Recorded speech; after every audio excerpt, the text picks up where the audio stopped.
Ein Teil der alten Fliesen ist ab, etliche warten noch auf uns, jedoch mit einer großen Überraschung. Jetzt zeige ich nochmal, wie ich eine Fliese abschlage. Ich fange mal hier oben an. Ich weiß nicht, ob man es sieht, ich versuche immer hinter die Fliese zu kommen. Ja, und schon ist sie ab.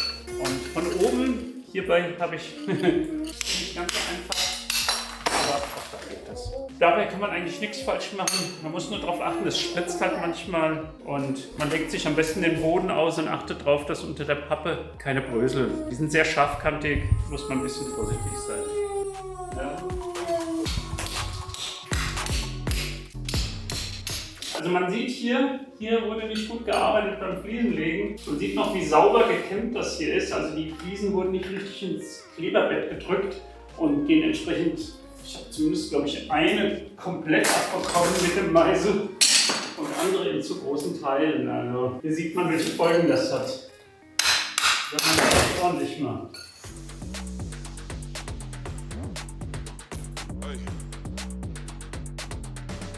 Hallo! Ja, es ist Sonntag früh, der zweite Tag, an dem wir hier Sachen abschlagen. Gestern, das ist jetzt nicht mehr im Bild gewesen, haben wir jetzt hier angefangen und entdeckt, dass hier eine Gipsplatte drauf ist und darunter ist nochmal eine Lage Fliesen. Also, man hört es vielleicht auch. So, das ist dann zum Teil durch das Abmeißeln hier eingebrochen, aber gut, ich glaube, das sollte uns erstmal nicht stören. Das wird dann im Wandpanel, gibt es so eine Dreierleiste, die wird da rausgucken und dann brauchen wir nochmal irgendwo hier oben eine Beleuchtung, weil wir hier eine Arbeitsplattenbeleuchtung brauchen. Ja, heute werdet ihr sehen, wie die Fläche freigelegt wird komplett und natürlich muss ich zwischendurch Fliesen wegbringen, ist auch klar.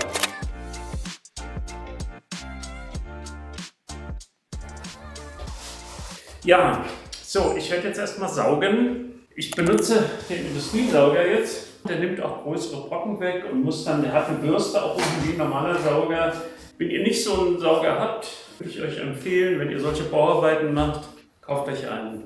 Das hilft wirklich. Also mit einem normalen Staubsauger kommt man in der Regel nicht so weit. Die nehmen auch nicht so große Brocken auf wie dieser hier. Möglicherweise kann man den auch im Baumarkt leihen, aber ich weiß nicht, was das kostet und wenn sich die Arbeiten länger hinziehen, ist das unter Umständen teurer, als sich selber einen zu kaufen. Aber kauft nicht das billigste Modell, die sind vor allen Dingen laut.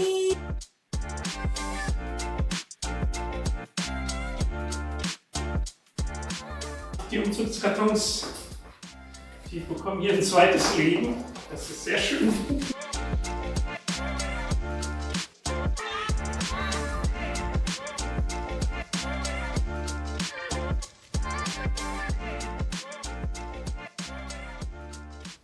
Die kleben richtig gut, im Gegensatz zu denen.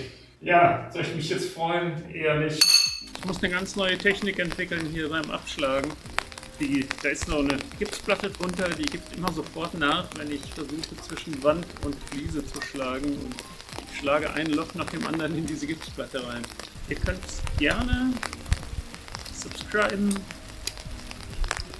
und eure Kommentare lassen und schreiben, was ihr denkt, was man besser machen kann.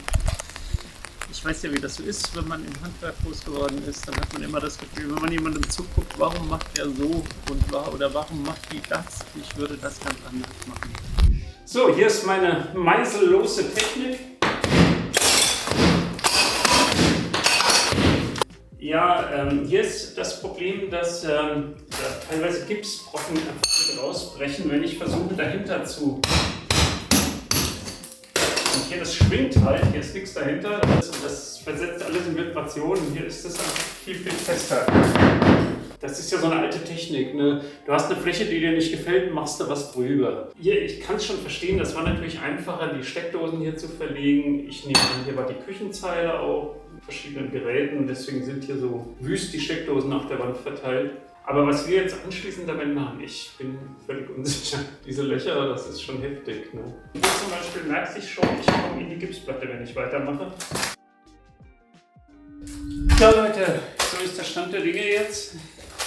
Ich wollte es eigentlich nicht, aber es gab immer mehr Löcher in der Gipsplatte. Irgendwann wurde mir klar, dass dieses Reparieren der Gipsplatte, also irgendwie zuspachteln oder so viel Aufwand ist, dass ich dachte, reiß diese Scheiße ab Gipsplatte weg. Jetzt haben wir hier dieses Metallständer. Wow. Das kann ich alles abbauen und dann würde ich einfach lieber die Wand unten drunter reparieren. Das sind so Putzrisse zum Teil und die haben das auch weggeschlagen, ne, um hier ihre Ständer befestigen zu können. Da kann ich natürlich jetzt einfach nicht verputzen oben drüber, das geht nicht, weil das wird nicht halten auf dem Holz. Ne. Also ich muss zumindest jetzt alles entfernen, ne, und wegtragen, das muss ich heute schaffen. Ich fürchte, ich muss Urlaub nehmen. Also es kommt die Küche und wir wollen die ja hinstellen, der Kühlschrank soll in der Ecke stehen, das heißt, es muss auch da fertig sein. Also, in den sauren Apfel beißen, alles schön machen, egal wie lange es dauert.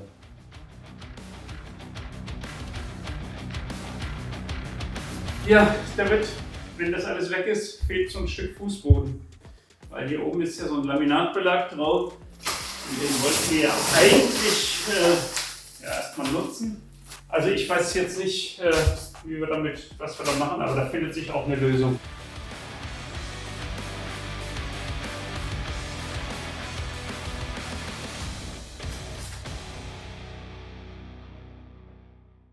Ja, ich habe die Platten jetzt soweit bis auf rudimentäre Reste weg und ich schneide jetzt mal hier die Folie auf.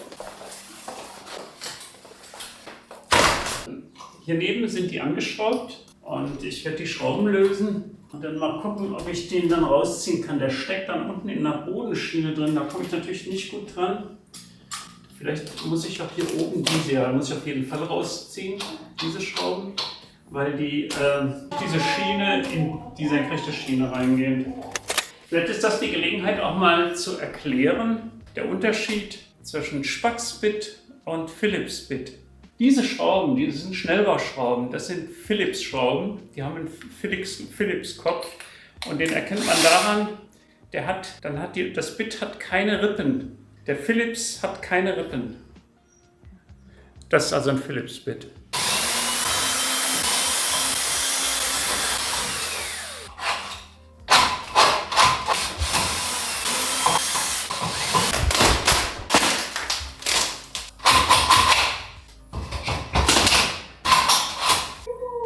So sieht das Profil aus. Ich kann jetzt nicht mehr allzu viel mit anfangen.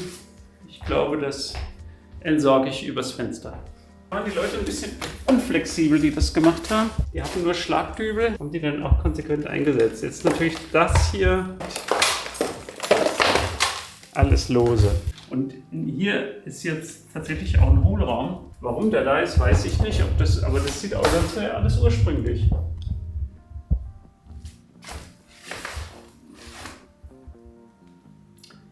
Ja. Und ich denke, wie gesagt, wir werden alles lose entfernen und dann neu verputzen. Also ich hätte dann auch eher versucht, die Wand als Ganzes zu sanieren. Also ich will jetzt erstmal die nur reparieren. Ich habe was Interessantes gefunden, das liegt da hinten auf der Fensterbank, das kannst du dir angucken. So hat man früher versucht, Sachen in den Wänden zu befestigen. Ich werde jetzt erstmal Pause machen und etwas trinken und ein bisschen überlegen, wie es dann weitergehen kann.